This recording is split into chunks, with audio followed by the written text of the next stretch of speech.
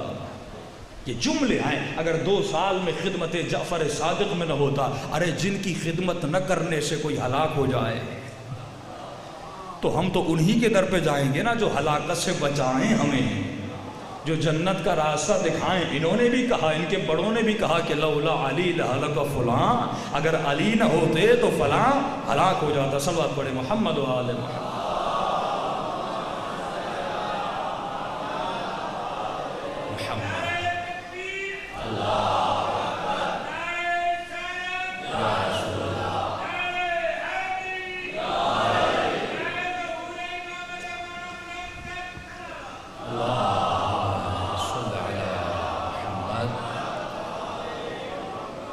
بار اتحاد بین المسلمین کی بات ہوتی ہے، ہاں اتحاد ہم کر رہے ہیں۔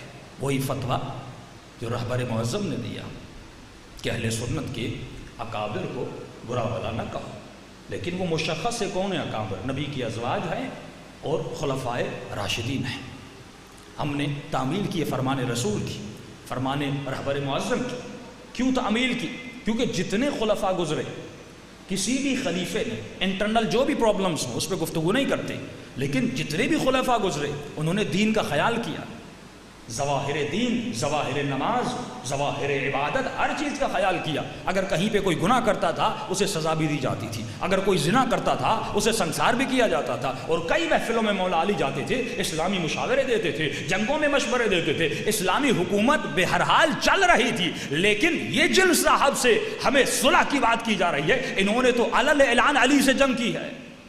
علل اعلان ہزاروں کے قریب 36,000 بعض اوقات کم اور زیادہ ہوتا ہے جنگ صفین میں، اتنے لوگوں کو مارا گیا۔ ارے سری حدیث ہے، عمار تجھے فئتن باغی، ایک باغی ٹولہ قتل کرے گا، ان سے صلح کی کوئی گنجائش نہیں۔ نہ رہبر معظم نے کہا ہے نہ کسی مرجع نے کہا ہے، کیونکہ اگر آپ نے ان سے صلح کر لی کل آپ کو مجبور کریں گے بھائی یزید بھی ہمارا بڑا ہے، ہم بھی یزید کو بڑا مانتے ہیں۔ جنہوں نے اہل بیت پہ ظلم کیا، جس نے 70 سال میرے مولا کو علیاذ باللہ سب علی کیا، مولا علی کو غلیظ ترین زبان استعمال کی گئی میرے آقا علی کے لیے کہ رسول خدا فرماتے یا علی من ابغضک ابغضنی، جس نے تجھ سے بغض رکھا اس نے مجھ سے بغض رکھا، جس نے مجھ سے بغض رکھا اس نے پروردگار عالم سے بغض رکھا۔ من حاربک، جس نے تجھ سے جنگ کی اس نے مجھ سے جنگ کی، جس نے مجھ سے جنگ کی اس نے پروردگار عالم سے جنگ کی۔ تو جس نے خدا سے جنگ کی ہے شیعہ کبھی اس سے صلح نہیں کر سکتا۔ جو خدا سے لڑا ہے، جس نے علی کے آنکھوں سے آنسو بہائے ہیں، یہ خوارج کیسے بنے؟ اسی جنگ صفین کی وجہ سے۔ مولا علی پہ تلوار کیسے بڑھی؟ اسی جنگ صفین کی وجہ سے۔ یہ خوارج نکلے، 3 لوگ باہر نکلے، تینوں نے قسم کھائی ایک معاویہ کو مارے گا، ایک عمرو بن عاص کو مارے گا، ایک مولا علی کو شہید کرے گا۔ اگر یہ جنگ نہ ہوتی تو خوارج نہ بنتے، اگر یہ مولا علی کو قتل نہ کرتا، مولا ایک اور جنگ کی تیاری کر رہے تھے۔ امام نے فرمایا علی کو تب تک سکون نہیں ملے گا جب تک اس کو ہستی سے مٹا نہیں دیتا، کیونکہ اگر یہ رہے گا تو فساد رہے گا۔ سکوں کو عام کیا، رشوت کو عام کیا، دنیا پرستی کو عام کیا. بہت سارے لوگ علی کے لشکر سے نکل کر اس کے لشکر میں چلے گئے. خود امام حسن سے جنگ کی. مولا کے حسن کے لشکر میں امام کو زخم پڑے. کس نے زخم دیے؟ انہوں نے زخم دیے. بہت سارے لوگ ہزاروں سکوں کی رشوت لے کے، جناب عباس کا بھائی بھی انہی پیسوں کے چکر میں اس لشکر میں چلا گیا. رشوت دینے کی وجہ سے جناب مالک اشتر کو کس نے قتل کیا؟ انہی کے زہر کے ذریعے سے مالک اشتر دنیا سے چلا گیا. مولا رسول کے جنازے پہ جتنا روئے اتنا مالک کی شہادت کی خبر پہ روئے ہیں. منبر پر جاتے ہیں، فرماتے مالک اگر رسول کی وفات پہ علی نے صبر نہ کیا ہوتا، آج مالک تیری شہادت پہ علی صبر نہ کر پاتا. یعنی اگر رسول نہ ہوتے اور یہ پہلا صدمہ ہوتا علی ابن ابی طالب کو، تو مالک علی بھی دنیا سے چلا جاتا. اتنی محبت تھی مولا کو مالک سے کہ خط لکھتے ہیں، آئے مصر والو میں اس کو بھیج رہا ہوں جو عبد خدا ہے. یہ جملہ آپ کو عام لگ رہا ہے، لیکن مولا فرماتے میں اسے بھیج رہا ہوں جو عبد خدا ہے، جو اللہ کا عابد ہے. دنیا دار لوگ نوکر خدا کے نہیں ہوتے.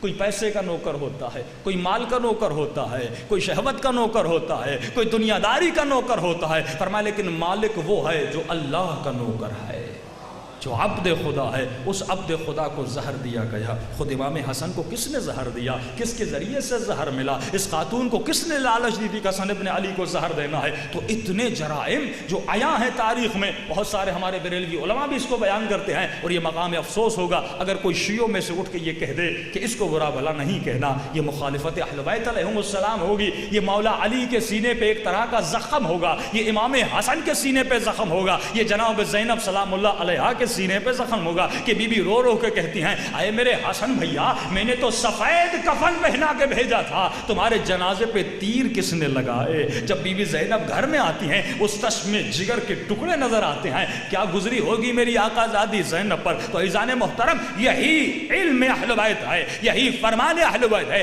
تولا اور تبرہ کا مطلب یہی ہے کہ جو ظالم ہے اس کے ظلم کو عیاں کرو، اور جو اہل بیت کے فضائل ہیں ان فضائل کو بھی عیاں کرو. جب ظالم کو نشانگر کریں گے، بیاں کریں گے، تو دشمن کو پتہ چلے گا ان لوگوں نے کتنے ظلم کی. صلوات پڑھے محمد و آل محمد.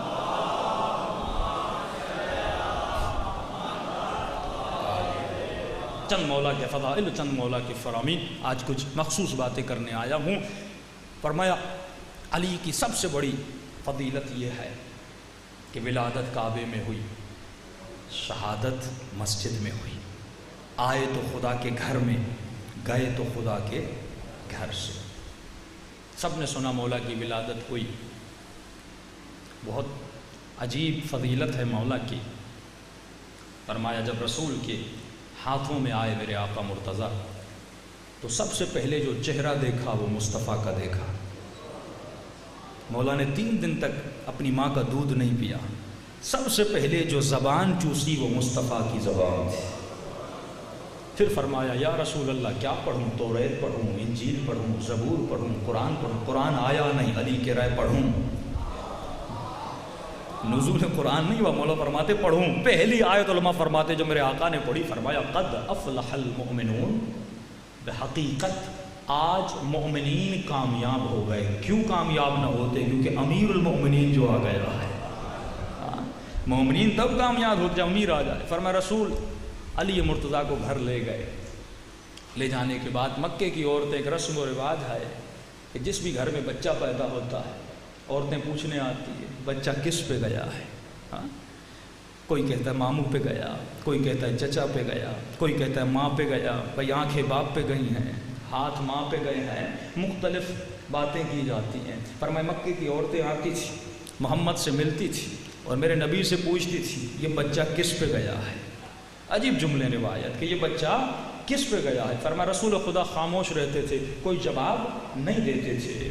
چند بار پوچھنے آئے بھائی بچہ پیدا ہوا ہے. 3 دن کعبے کے اندر تھا، اب باہر آیا ہے. ایک بے چینی سی تھی، ہر محلے میں ہوتا ہے، ہر محلے میں ہمسائے پوچھنے آتے ہیں بچہ کس پہ گیا ہے، آنکھیں کس پہ گئی ہیں، ہاتھ کس پہ گئے ہیں، پاؤں کس پہ گئے ہیں. یہاں انہوں نے پوچھنا شروع کیا. نبی کی خاموشی کو دیکھ کر یہ پریشان ہو گئے، نبی بولتے کیوں نہیں؟ کہیں بچے میں کچھ ایسا عیب تو نہیں کہ نبی بتا نہیں رہے؟ علی کے بارے میں خصوصیات کا اطلاق مذاق نہیں کر رہے. فرمایا اسرار بڑھا, یہاں نبی کی خاموشی ٹوٹنے والی نہیں تھی کہ اچانک جبرائیل نازل ہوئے. کہنے لگے یا رسول اللہ, یہ لوگ پوچھ رہے ہیں بچہ کس پہ گیا ہے, تو آپ بتاتے کیوں نہیں؟ کہا جبرائیل بتاؤں تو کیسے بتاؤں, بچہ جس گھر میں پیدا ہوتا ہے اس گھر کے گھر والوں پہ جاتا ہے. ارے یہ بچہ اللہ کے گھر میں پیدا ہوا ہے, کہوں تو کیسے کہوں؟ کہا جو بقیہ لوگ کہتے ہیں, جو دوسرے کہتے ہیں, آپ بھی یہ کہہ دیجئے. کہا کیا کہوں, کہ لوگ کیا کہتے ہیں؟ کہتے ہیں آنکھیں باپ پہ گئی ہیں, ہاتھ ماں پہ گئے ہیں. آپ بھی یہی کہہ دیجئے کہ گھر والے پہ گیا ہے. آنکھیں عین اللہ ہے,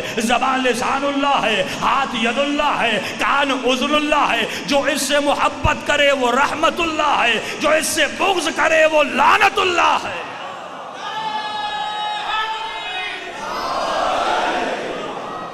جس کے دل میں اس کی محبت ہو اس پہ اللہ کی رحمتیں نازل ہوتی ہے. جس کے دل میں اس کا بغض ہو, وہ کوئی بھی ہو, الف ہو یا بے ہو یا جیم ہو, اس پہ اللہ کی لعنت نازل ہوتی ہے.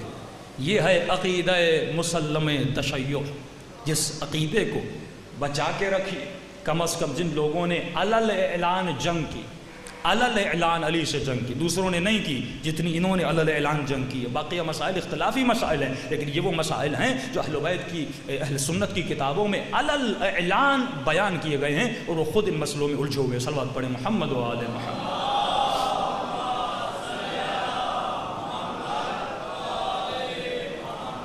وعجل فرجہ.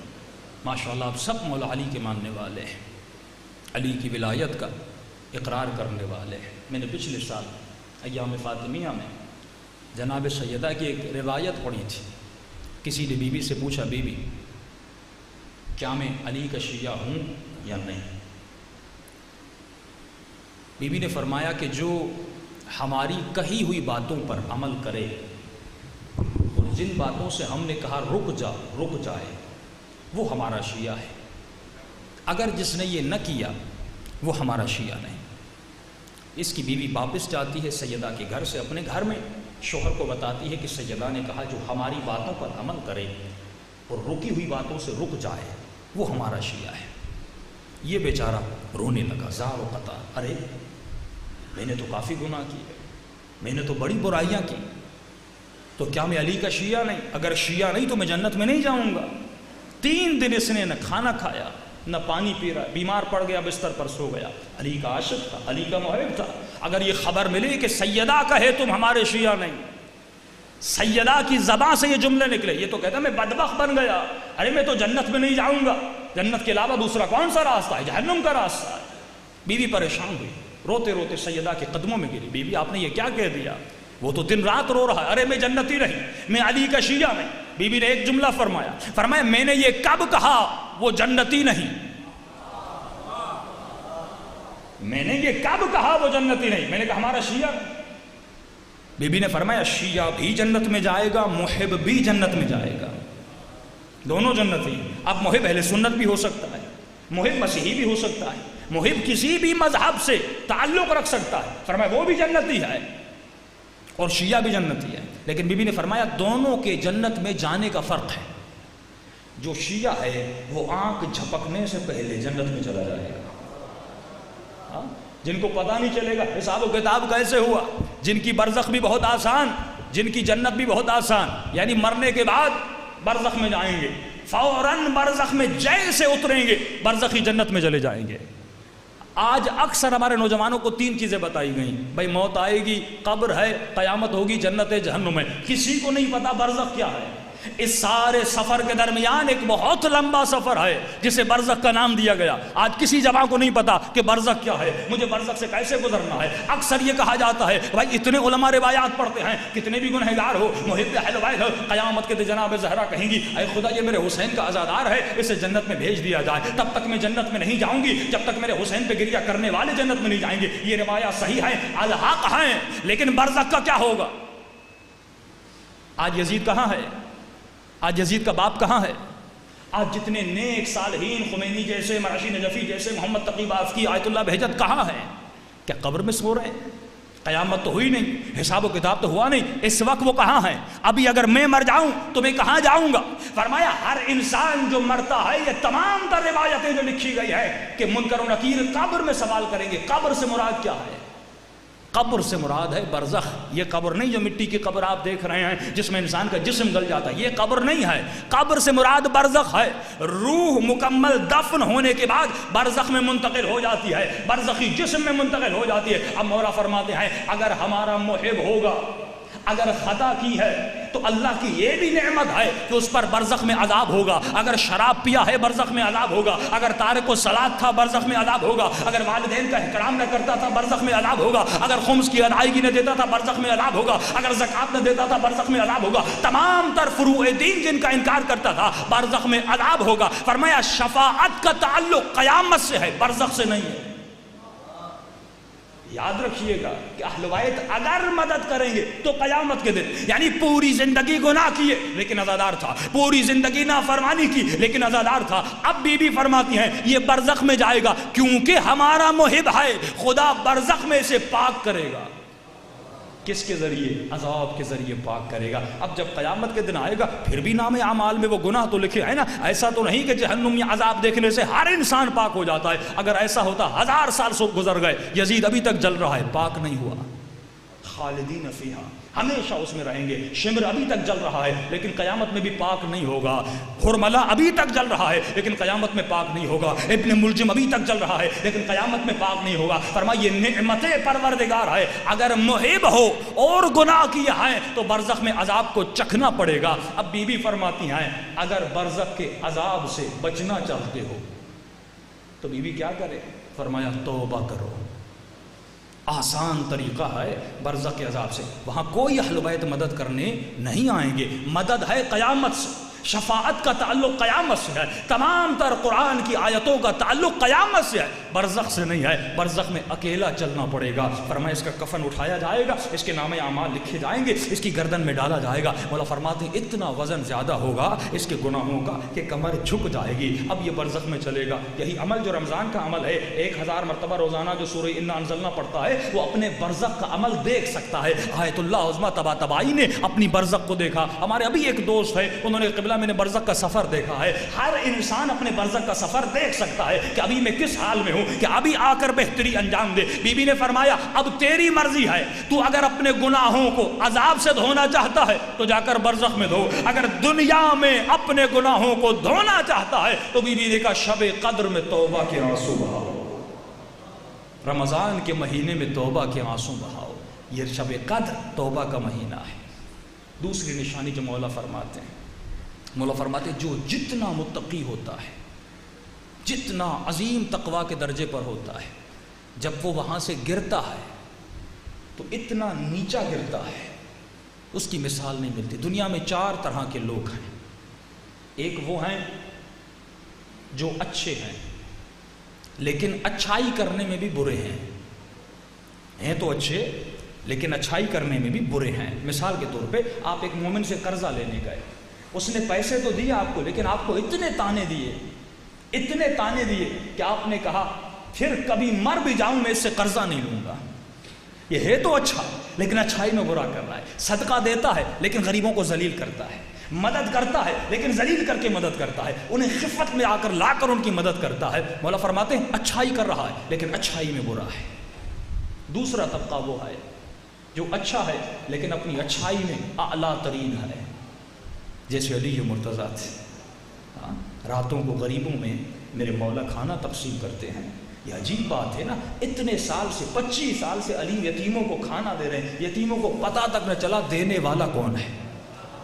3 راتیں گزریں، جب دروازے پہ کھانا نہیں آیا پھر یتیموں کو پتہ چلا رات کے اندھیروں میں کھانا دینے والا ہمارا مولا علی مرتضیٰ تھا۔ فقیر ہے، مولا اپنے ہاتھوں سے کھانا کھلاتے ہیں، کبھی اس کا سر دباتے ہیں، کبھی اس کے بازو دباتے ہیں۔ 3 دن گزر گئے، رو کے کہتا ہے میرا دوست کہاں ہے؟ حسن نے کہا کون سا دوست؟ کا روزانہ آتا تھا، اپنے ہاتھوں سے کھانا کھلاتا تھا، یہ نابینا تھا، دیکھ نہیں سکتا تھا، اپنے ہاتھوں سے سر دباتا تھا، جب تک مجھے نیند نہیں آتی تھی تب تک نہیں جاتا تھا۔ بہت پوچھا تو کون ہے؟ کہتا ہے نام جان کے کیا کرو گے، بس اتنا جان لو تو میرا دوست ہے، میں تیرا دوست۔ یہ ہے اچھائی سے اچھائی کرنا۔ ایک شخص مدینے میں آیا، لوگوں سے پوچھا اس مدینے میں سب سے بڑے کریم کا گھر کہاں ہے؟ ورنہ کریم تو اہل بیت میں حسن ابن علی تھے، مولا شہید ہو چکے تھے. لوگوں نے کہا حسین کے گھر چلا جا، یہ کریم گھرانہ ہے. کہتا ہے میں اس گھر پہ آیا، دروازے پہ دستک دی، امام حسین باہر نکلے. اس نے مولا کی فضیلت میں شعر پڑھنا شروع کیے. کہ حسین تو بھی کریم ہے، تیرا بابا بھی کریم تھا، تیرے بابا کے در سے کوئی خالی ہاتھ نہیں گیا. کیا ہو سکتا ہے میں سائل ہوں تیرے در سے خالی چلا جاؤں؟ اتنا سننا تھا. امام حسین نے کہا تھوڑی دیر ٹھہر جا. دروازے کو بند کیا، گھر کے اندر گئے. مولا نے ایک رومال اٹھایا سفید، وہ کمرے میں رکھ دیا. امام نے سارے گھر والوں کو کہا جس کے پاس جو ہے اللہ کی راہ میں دینا چاہتا ہے، اللہ کے بندے کو خوش کرنا چاہتا ہے، وہ رومال میں ڈال دے. امام کے پاس جتنے پیسے تھے مولا نے رکھے، بیویوں کے پاس بالیاں تھیں، اگر کوئی زیور تھے وہ اس میں رکھ دیا. امام نے بند کیا. اب مولا دیتے کیسے ہیں؟ فرمایا حسین نے تھوڑا سا دروازہ کھولا، اتنا کھولا کہ مولا کا ہاتھ وہاں سے باہر چلا جائے. امام نے ہاتھ نکال کے اس کے ہاتھ میں رکھا. اس نے شعر پڑھے تھے حسین تو کریم ہے، کریم کا بیٹا ہے. امام نے فرمایا ہاں میں کریم ہوں، لیکن مجھے معاف کرنا اگر یہ تیرے لیے کم ہو. حسین معذرت چاہتے ہیں. اتنا کہنا تھا وہ زار و قطع رونے لگا. کہتے کتنے آپ کریم ہیں، یہ میں نے جتنا مانگا تھا اس سے بھی زیادہ ہے. امام حسین کے قدموں کو چوم کے چلا جاتا ہے. یہ کردار ہے. اچھائی کرو تو ایسی کرو کہ دنیا تمہاری اچھائی کو یاد رکھے. ایران کے بہت بڑے عالم دین تھے، ان کے گھر میں ایک چور چوری کرنے آیا. گھر کے اندر گیا. قبلہ صاحب کا گھر بہت سادہ سا گھر تھا، بہت عارف باللہ تھا، جو اپنے کردار کے ذریعے سے لوگوں کو تبدیل کرتے تھے. کچھ نہیں ملا گھر میں. چور نے ایک قالیچہ تھا، وہ اٹھا کے لپیٹ کے اپنے بغل میں ڈال کے گھر سے نکلنے لگا. کہ جیسے دروازے سے نکلنے لگا مولانا صاحب بھی تشریف فرما ہو گئے. جیسے چور کو دیکھا فرمایا السلام علیکم، آپ پر میرا سلام ہو. یہ بیچارہ پانی پانی ہو گیا. کیا کرتا؟ آپ جس گھر سے چوری کر کے نکلے ایک دم آپ کو مالک نظر آئے، انسان کی کیا حالت ہوگی. کہ بہت اچھے وقت پہ آپ تشریف لائے ہیں، میں ابھی ابھی نماز پڑھ کے آیا ہوں، اندر گھر میں آئیے، ہم آپ کو چائے پلاتے ہیں، پانی پلاتے ہیں. یہ بیچارہ کچھ بھی نہیں کہہ سکا. ان کو اندر لے گئے، کھانا کھلایا، پانی پلایا، ذرہ برابر بھی محسوس نہیں کروایا کہ آپ نے چوری کیا ہے. ایک مرتبہ جیسے وقت گزرا کہا اے جوان اگر آپ کو کھانے کی بھوک لگی ہو تو میرے گھر میں رہیے، دوپہر کا کھانا بھی میں آپ کو کھلانے کے لیے تیار ہوں. یہ جوان شرمندہ ہوتا ہے، کہتا نہیں قبلہ بس مجھے جانا ہے، مجھے جانے دیجیے. کہتے ٹھیک ہے تمہیں جانا ہے تو چلے جاؤ. جیسے یہ جوان اٹھتا ہے قبلہ صاحب کہتے ہیں اب یہ قالیچہ میرے کسی کام کا نہیں ہے، اے جوان لگتا ہے تمہارے کام کا ہے، اس قالیچے کو لے جاؤ. کہتا نہیں نہیں قبلہ مجھے ضرورت نہیں ہے. یہ جیسے گھر سے باہر نکلتا ہے مولانا قالیچہ لے کے اس کے پیچھے دوڑتے ہوئے جاتے ہیں اور اس کے ہاتھوں میں قالیچہ تھماتے ہیں. بس ایک جملہ کہتے ہیں، کہتے اے جوان علی والے بن جاؤ، علی کے کردار پر چلنا شروع کر دو. یہ وہ کردار ہے جو انسان کی نیکیوں کو بڑھاتا ہے. فرمایا اس دن کے بعد یہ چور ایسا مرید بنا، ایسا متقی بنا کہ روزانہ ان علامہ صاحب کے دروازے پر آتا تھا. اس سے بڑا شہر میں کوئی متقی بن نہیں سکا. مولا فرماتے اچھائی کرو تو ایسی کرو دنیا یاد کرے. دو گرو ہو گئے، ایک اچھائی کرتے ہیں لیکن تانے دینے والی اچھائی، دو اچھائی کرتے ہیں ایسی اچھائی جیسا اچھائی کا حق ہے. تیسرا گرو وہ ہے جو برائی کرتا ہے، معمولی سی برائی کرتا ہے، جیسے چور چوری کرتا ہے، ایک معمولی سی برائی کرتا ہے. مولا فرماتے ہیں چوتھا گرو وہ ہے جن پر اللہ کی لعنت ہے، اشد اللعن ہے. وہ کون ہے؟ جو برائی کرتے ہیں لیکن بدترین برائی کرتے ہیں. کیسی برائی؟ عاشور کا دن ہے، ایک ملعون آتا ہے جب خیموں کو لوٹا جا رہا تھا. دیکھیے برائی کرنے کا بھی طریقہ ہوتا ہے. کربلا میں ایسی برائیاں کی گئیں کہ آپ کے تصور سے باہر آئے. فرمایا یہ ملعون آتا ہے، امام حسین کا جسم پڑا تھا، سب لوگ غارت کر رہے تھے، کوئی خیموں کو لوٹ رہا تھا، کوئی شہیدوں کے جسموں کو کپڑوں کو لوٹ رہا تھا. اس کی نگاہ امام کی انگوٹھی پہ پڑ گئی. اس نے اتنا بھی صبر نہ کیا کہ انگوٹھی اتارے. اس نے کہا اگر اتارنے پہ لگ جاؤں گا وقت نکل جائے گا، سارے خیمے لوٹ لیے جائیں گے، پھر میں کیا لوٹوں گا. اس نے جلدی سے میرے آقا کی انگلی کو کاٹ دیا. یعنی برائی کی، لیکن ایسی برائی کی کہ اہل بیت کے سینوں پہ زخم چھوڑا. یہ جملہ یاد رکھیے. فرمایا اگر لشکر یزید چاہتا تو ودن 10-15 یا 1 گھنٹہ یا 2 گھنٹہ یا زیادہ سے زیادہ 3 گھنٹے میں سارے شہداء کو شہید کر دیتا. وجہ کیا تھی؟ ایک ایک کو شہید کیا. کہ ایک ہجوم کرتے سب کو شہید کر دیتے، لیکن وجہ کیا تھی؟ ایک ایک شہید آتا ہے اس کو شہید کرتے ہیں. فرمایا وجہ یہ تھی یہ حسین کو تکلیف دینا چاہتے تھے کہ حسین ابن علی کی نگاہوں کے سامنے ایک ایک کو شہید کیا جائے اور آخر میں میرے مولا کو تک و تنہا کر کے شہید کیا جائے. فرمایا بد ہے، بدی کر رہا ہے، لیکن ایسی بدی کر رہا ہے کہ اس سے بڑا کوئی بدتر نہیں۔ اسی لیے امام فرماتے ہیں اگر تقویٰ کے اعلیٰ ترین مقام پہ پہنچ جاؤ تو یہ بات یاد رکھنا، جب تو اس مقام سے گرے گا، اگر تکبر اور عجب میں آئے گا تو اے مومن ایسا گرے گا تم نے تصور نہیں کیا۔ جناب زبیر، نام تو سنا ہوا ہے نا، زبیر کی شخصیت پڑھیے۔ زبیر وہ ہے جب علی کے گھر کو آگ لگی، یہ پہلا شخص ہے جس نے علی کے دفاع میں تلوار نکالی، مولا علی کے ہاتھوں میں رسیاں بندھی، زبیر پہلا شخص ہے، علی کا وہ صحابی تھا جس نے تلوار نکالی اور یہ جملہ بلند کیا، اے بنو ہاشم تمہاری غیرت کہاں گئی؟ آج علی کے ہاتھوں میں رسیاں ہیں، علی کو لے جایا جا رہا ہے، علی کے حق کو غصب کیا جا رہا ہے، تمہاری غیرت کہاں ہے؟ زبیر نے علی کا دفاع کیا۔ فرمایا زبیر کے دفاع کی وجہ سے، شور و شرابے کی وجہ سے مولا علی کو چھوڑا گیا۔ اپنے 40 ساتھیوں کے ساتھ، ابو ذر ہیں، سلمان ہیں، زبیر ہے، مولا کے مختص صحابی تھے، امام کے پاس ہے 40 لوگ آئے، کہ مولا آپ تلوار کیوں نہیں اٹھاتے، اپنا حق کیوں نہیں لیتے؟ امام نے فرمایا اتنے صحابی نہیں میرے پاس، کہ مولا ہم 40 ہیں، آپ پر جان قربان کرنے کے لیے تیار ہیں۔ امام نے کہا اگر 40 کے 40 علی کے حق میں تلوار اٹھاؤ میں اپنا حق واپس لوں گا، یہ مجھ پر واجب ہے، اگر لوگ میرا ساتھ دیتے اپنا حق واپس لے لوں۔ کہا مولا، لیکن امام نے فرمایا مجھے یقین نہیں۔ کہ علی کیا کریں؟ فرمایا پرسوں یا کچھ دن کے بعد فلاں جگہ پہ آ جانا اور سب اپنے سروں کو منڈوا کے لانا۔ عرب میں رسم تھی، جو سر منڈوا کے جنگ پہ جاتا تھا اس کا مطلب تھا اب گردن کٹا کے واپس آؤں گا۔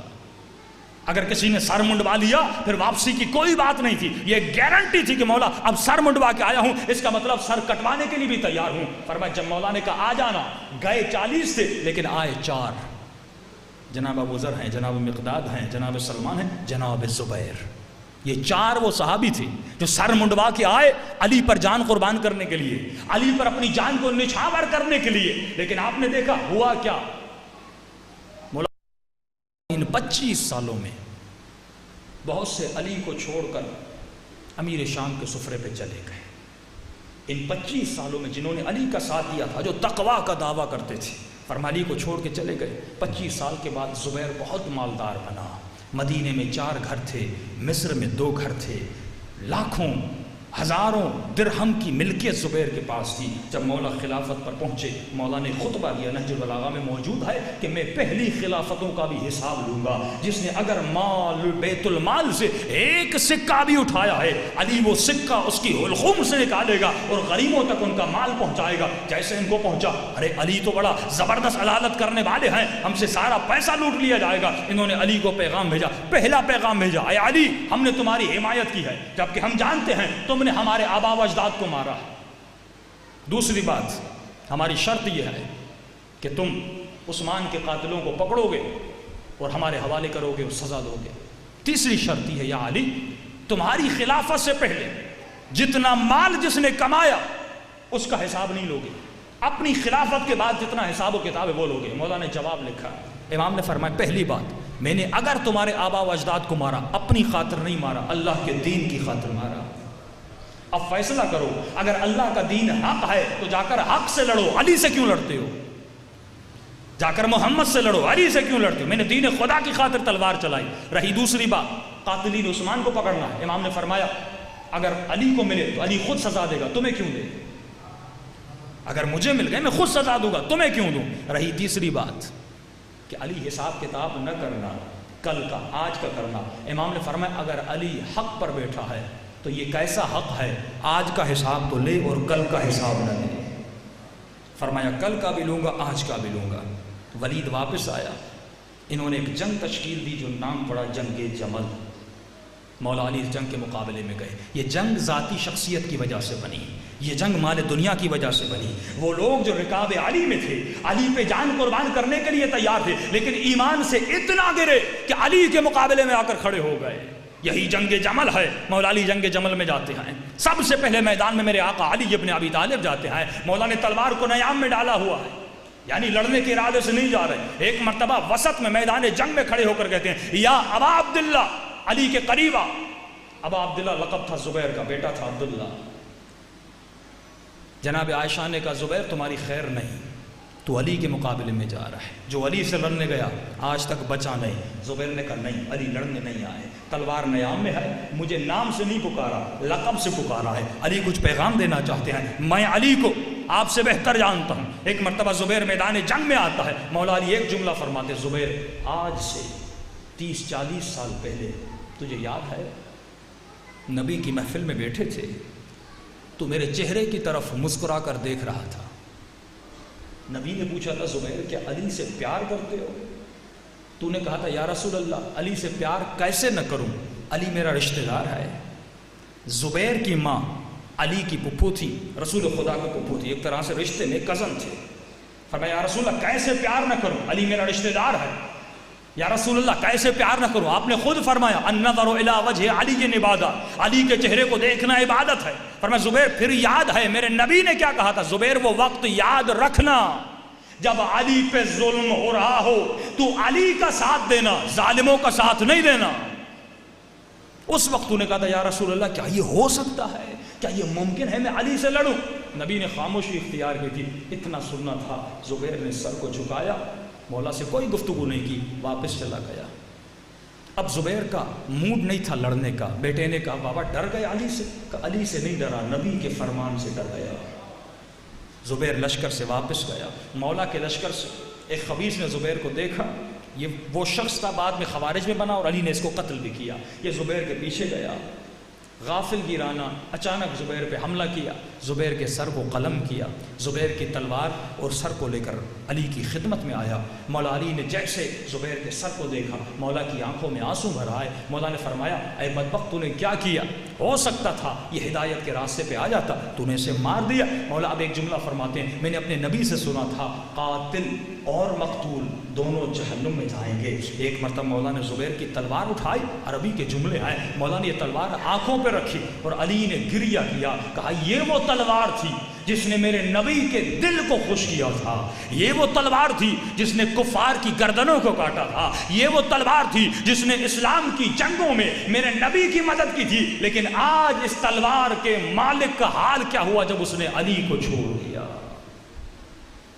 کتنی بھی فضیلت کا مالک کیوں نہ ہو، لیکن اگر علی کے مد مقابل آ کر کھڑا ہو جائے وہ انسان جہنمی بن جاتا ہے۔ کتنا ایمان تھا، جناب زہرا کا دفاع کیا، علی کا دفاع کیا، خلافت کا دفاع کیا، لیکن زبیر کا حال کیا بنا؟ مولا فرماتے جب سے اس کا بیٹا اس کے گھر میں پیدا ہوا شیطان نے اس کا گھیرا کر لیا۔ اس لیے مولا فرماتے ہیں اے لوگو عجب و تکبر سے بچو، کہیں ایسا نہ ہو عبادتیں تمہیں متکبر بنا دیں۔ آج میں بعض لوگوں کو دیکھتا ہوں صرف اس کہنے پر تکبر کرتے، ارے ہم تو علی والے، علی بچا لیں گے۔ زبیر بھی یہی کہتا ہوگا، لیکن کیا ہوا؟ علی کے مقابلے میں کھڑا ہو گیا۔ حدیث کے جملے سنیے، مولا فرماتے 3 چیزوں کی تمہیں حفاظت کرنی ہے۔ وقت بہت ہو گیا ہے، جلوس بھی نکلنا ہے۔ مولا فرماتے 3 چیزوں کی حفاظت کرنا، اذا کنت فی الصلاۃ فاحفظ قلبک، اے مومن جب نماز کی حالت میں کھڑے ہو جاؤ تو اپنے دل کی حفاظت کرنا۔ یہ دل سب سے اہم ہے۔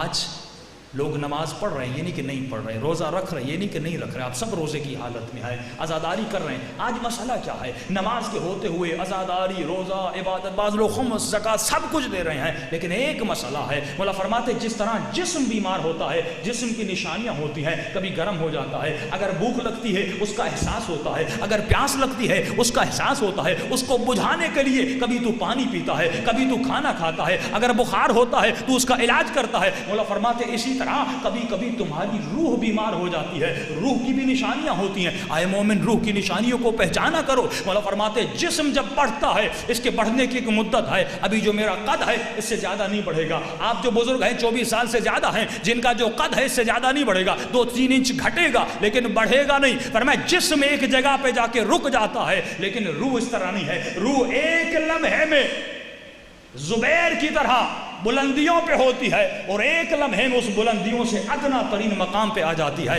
اے مومن اپنے روح کے قد و مقام کو سمجھنا۔ مولا نشانی کیا ہے اگر میری روح بیمار ہو جائے؟ فرمایا روح کی بیماری کی نشانی یہ ہے کہ انسان بے چین ہوتا ہے۔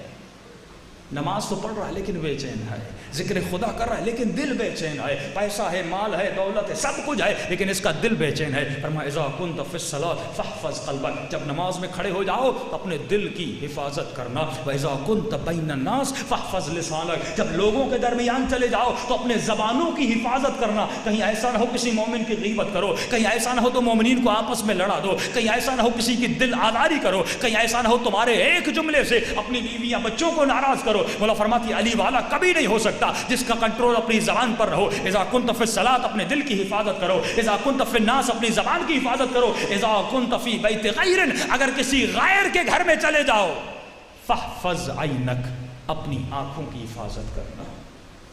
مولا دل کے دروازے ہیں.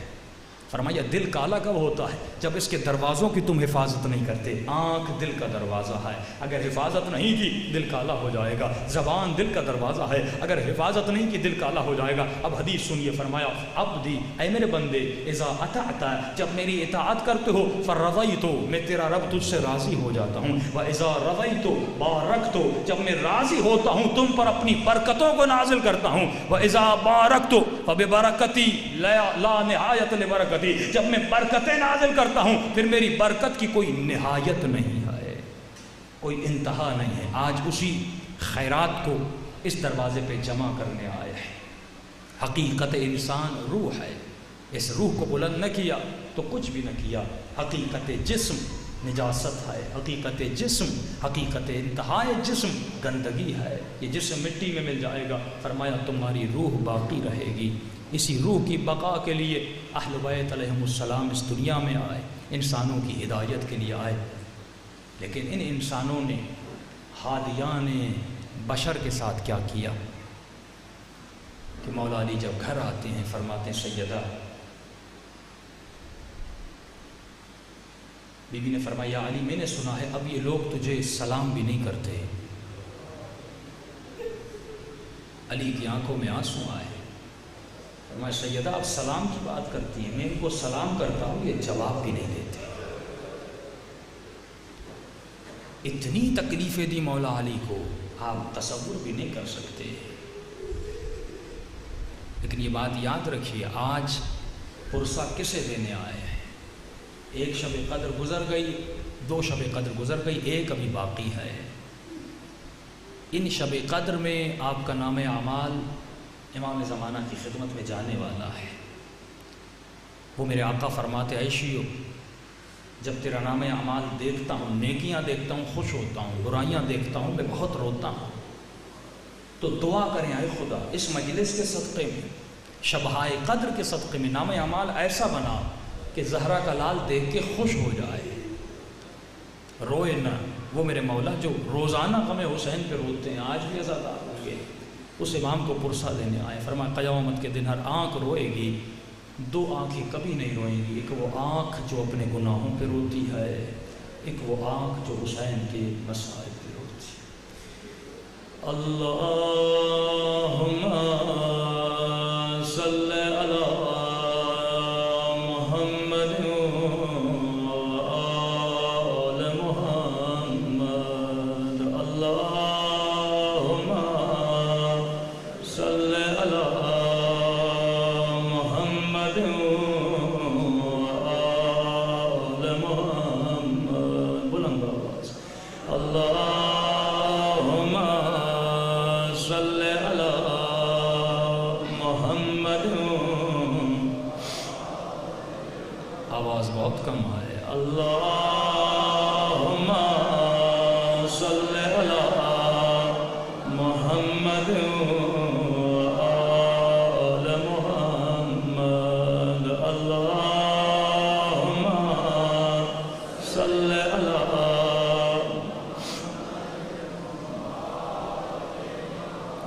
اللہم صلی علی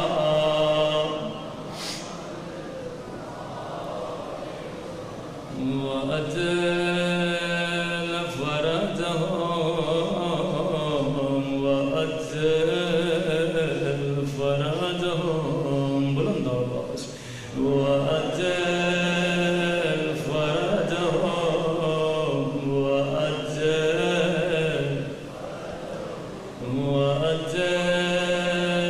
فرجهم وأتل. نزید و امام زمانہ فرماتے ہیں میرے جانے والوں جب بھی میرے ظہور کی دعا کرو تو ہمیشہ وجل فرجہم, ضرور کہا کرو اس اجل فرجہم میں مولا کے ظہور کی دعا بھی ہے اور مسائل کے جملے بھی ہیں. سنیں گے وَاجِّلْ فَرْجَهُمْ کا ترجمہ کیا ہے؟ وَاجِّلْ فَرْجَهُمْ یعنی اے بارش خون علی مولا امام زمانہ آپ کہاں ہیں؟ وَاجِّلْ فَرْجَهُمْ یعنی اے بارش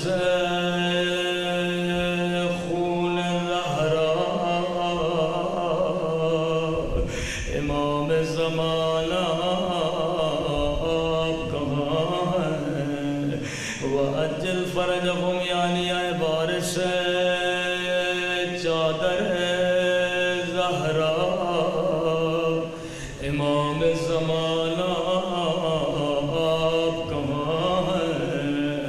مولا مجھے نہیں معلوم شاید نجف میں علی کے روزے پہ گریہ کر رہے ہیں یا شاید کربلا میں حسین کو پرسا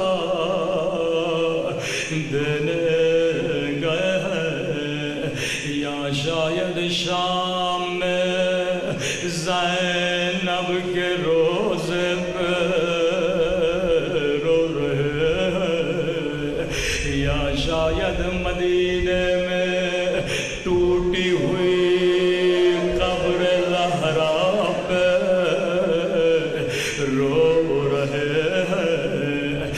کہہ رہے ہوں گے رو رو کے کہہ رہے ہوں گے اماں زہرا دعا کرو اللہ میرا ظہور کر دے تاکہ میں تیری ٹوٹی ہوئی پسلیوں کا بدلہ لے لوں.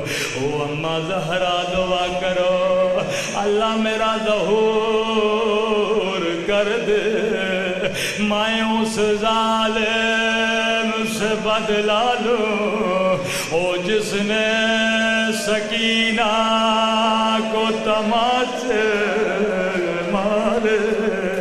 او اماں زہرا دعا کرو میرا ظہور ہو میں اس ظالم سے بدلا لوں او جس نے میرے حسین کے زخمی ہونٹوں پہ چھڑی ماری.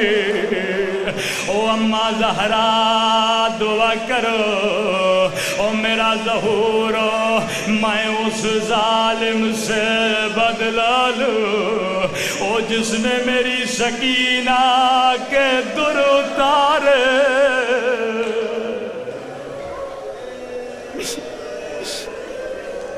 آج ہم سے زیادہ امام زمانہ رو رہے ہیں. اکثر ذاکر پڑھتے ہیں سب سے زیادہ جو امام رویا وہ مولا سجاد تھے. 40 سال روئے لیکن میں کہوں گا زادارو سجاد 40 سال روئے لیکن امام زمانہ 1000 سال گزر گئے. فرماتے ہر روز نماز عصر کے بعد خدا مجھے میرے دادا کا خون بھرا کرتا دکھاتا ہے. اتنا نہیں آپ ابھی روئیں گے چلے جائیں گے لیکن میں نے اس شہید کی لاش دیکھی جو شام سے آئی 12 چنار کا جوان ہے. اس کی ماں سے پوچھا بچے کو کیوں بھیجا رو کر کہتی ہے امام زمانہ کو کیا جواب دیتی. کتنے شہیدوں کی لاشیں آ رہی میں نے کہا پھر بھی ماں ہو کیسے برداشت کیا؟ کہتی ہے مولانا جب اکبر کے مصائب سنتی تھی میرا دل بھر آتا تھا، رو رو کے کہتی تھی زینب بی بی اگر میں کربلا ہوتی پہلے اپنا بیٹا بھیجتی، اکبر کے سینے پہ برچھی نہ لگتی، کہ مصلی پہ رو رہی تھی، میرا بیٹا میرے پاس آیا، رو کے کہنے لگا اماں اب برداشت نہیں ہوتا، ارے ظالموں نے سکینہ کا روزہ گرا دیا، اب زینب کے روزے کی طرف جا رہے۔ میں نے کہا میرے لال میں نے تجھے زینب پہ قربان کر دیا۔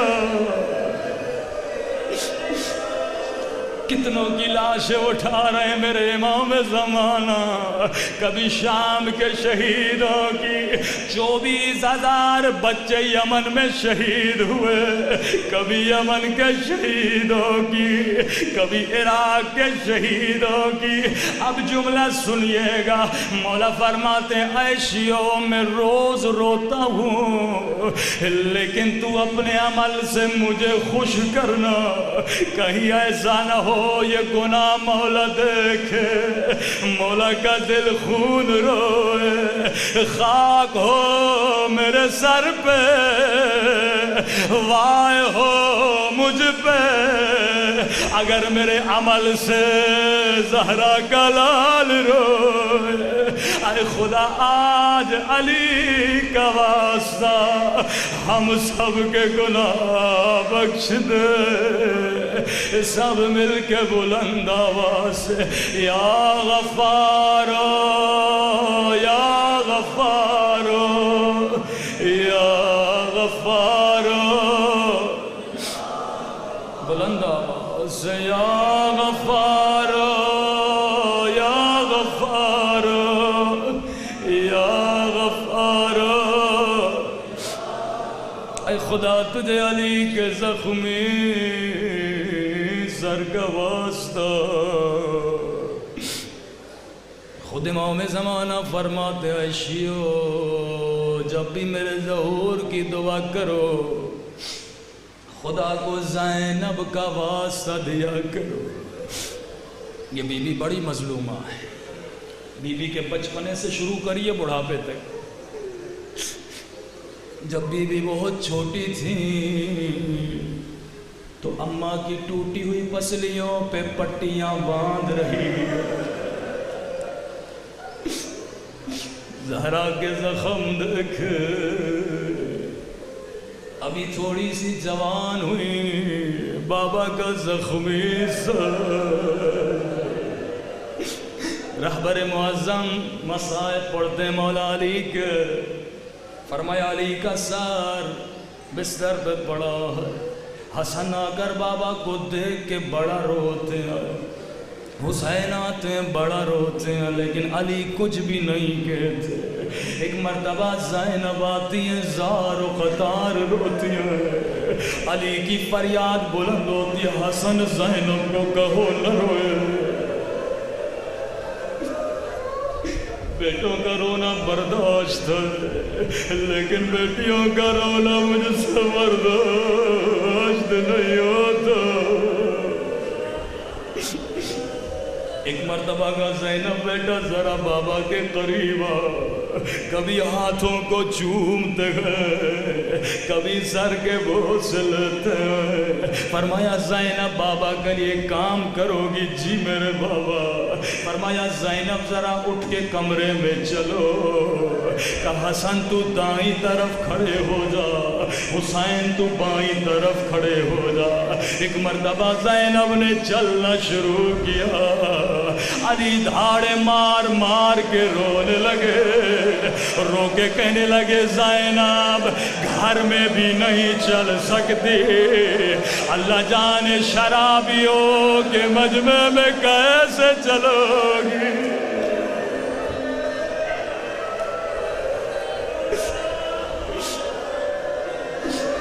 بازار کوفہ میں کیسے چلو گی؟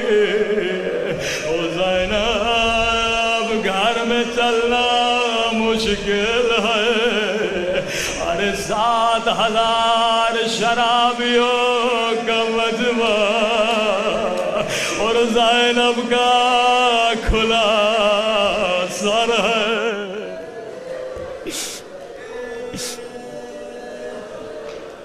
اللہ اکبر، اللہ اکبر۔ اس علی نے وصیتیں کرنا شروع کی۔ ایک مرتبہ کا حسین میرے لال ذرا میرے قریب آ، جی میرے بابا۔ حسین کے گلے کا بوسہ لیا، فرمایا حسین میرے لال تیرے بابا کا آخری سجدہ رہ گیا، یہ سجدہ تجھے دینا ہے۔ جی میرے بابا میں وعدہ کرتا ہوں ایسا سجدہ دوں گا تیروں اور تلواروں کے سائے میں ظالم پتھر مار رہے ہیں، کوئی حسین کو تیر مارا ہے۔ آخری جملہ مولا کی شبی بھی آ رہی ہے، فرمایا زینب ذرا بابا کے قریب آ، جی میرے بابا۔ زینب تیرے بابا کا آخری خطبہ رہ گیا، ہاں بابا ایسا خطبہ دوں گی ہر ایک کہے گا علی خطبہ دے رہے ہیں، لیکن بابا وعدہ کرنا جب میں خطبہ دوں اپنی بیٹی کو دیکھنے آنا۔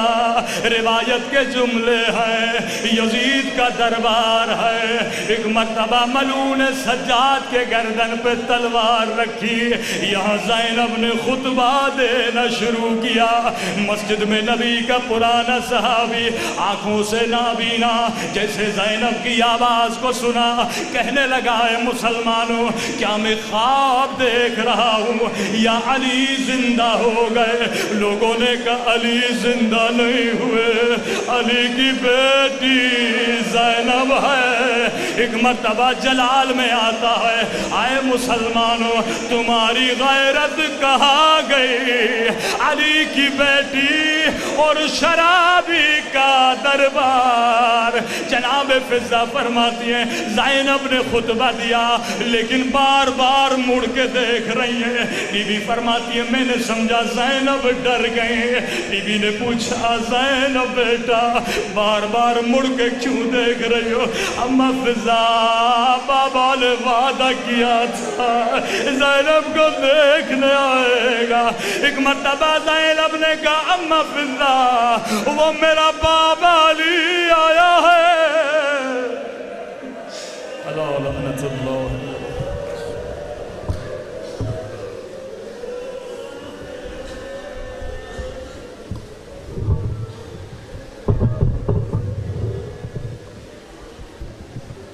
شباب بند کر، سارے چھٹ بند کر۔